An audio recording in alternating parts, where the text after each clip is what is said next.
ఏంటబ్బా, వెయిట్ చేయి. ఒక గుడ్ న్యూస్ చెప్తా, విను. వింటావా? నీకు ఫుడ్ అంటే చాలా ఇష్టం కదా, నీకోసం నేను ఫుడ్ చేసి పంపిస్తాను. నేను చేసి పంపించాలంటే నువ్వు ఆర్డర్ చేయాలి కదా, అది ఎలా ఆర్డర్ చేయాలో కూడా చెప్తా, విను. ఇప్పుడు మా ఉమా పికిల్స్ స్విగ్గీలోను జొమాటోలోను అవైలబుల్ ఉంది. అంతేకాదు డైరెక్ట్ ఆర్డర్స్ కూడా తీసుకుంటున్నాను. జొమాటోకి కానీ స్విగ్గీకి కానీ వెళ్ళి మా పేజ్ని విజిట్ చేయి. జస్ట్ చూసి వచ్చాను కాదు, ఆర్డర్ కూడా చేయండి.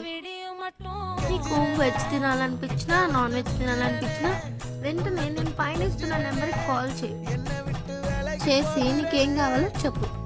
అలానే ఇంకోటి, రేపటి నుంచి జొమాటోలో స్విగ్గీలో ఎన్ని ఆర్డర్స్ వచ్చాయి, ఎలా చేశాను, వాళ్ళ జెన్యూన్ రివ్యూస్ కూడా మీకు షేర్ చేస్తూ ఉంటాను. ఇలాంటివన్నీ మీరు చూడాలనుకుంటే వెంటనే